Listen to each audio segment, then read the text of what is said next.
शेतामध्ये आहे आणि गवत काढायला त्याच्यामध्ये साप गेलाय। शेतात खरं तर साप पकडायचे नसतात, खरं शेतकऱ्यांच्या भीतीपोटी साप पकडावी लागतात आणि या गवतात तो साप गेलाय। कोणता साप? बेळूरचं शिवार आहे आणि हे बेळूरचे शेतकरी आहेत। बैलूर, हा सॉरी, बैलूरचे शेतकरी आहेत आणि गवत लागलं इथं आणि त्यांना इथून पहिला दिसला आणि त्यांनी हळूहळू गवत काढत गेले आणि आतमध्ये साप शिरलाय। शेवटचं गवत मग मी काढायला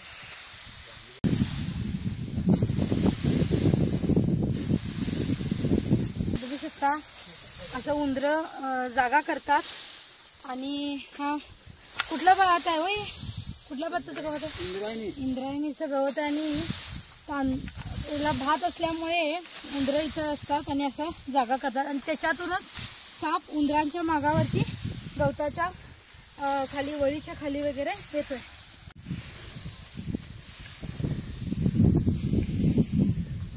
पकडताना वगैरे सांग। तर नेहमी शेतकऱ्यांनी गवत वगैरे काढताना ह्याला आकडी म्हणतात ग्रामीण भाषेत, ह्याचा वापर करावा कारण साप वळीच्या तळाला असू शकतोय।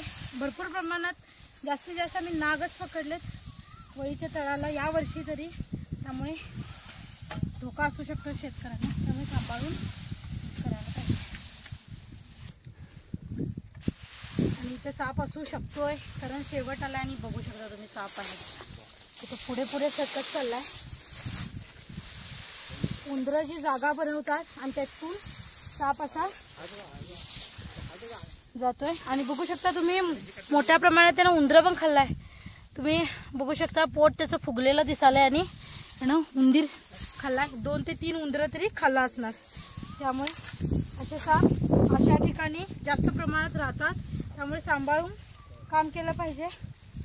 नाग आहे आणि अंदाजे 4 ते 4.5 वर्षाचा हा नाग आहे। त्याला ग्रामीण भाषेत पांढरा नाग सुद्धा म्हणतात कारण हा व्हाईटिश दिसायला तुम्हाला, काळसर नाही आहे, तर याला पांढरा सुद्धा ग्रामीण भाषेत म्हटलं जात आहे। तर ठीक आहे, सांभाळून करत जावं कामं शेतकऱ्यांना जास्तीत जास्त करून, कारण जास्तीत जास्त सापाचा धोका हा शेतकऱ्यांनाच असतोय।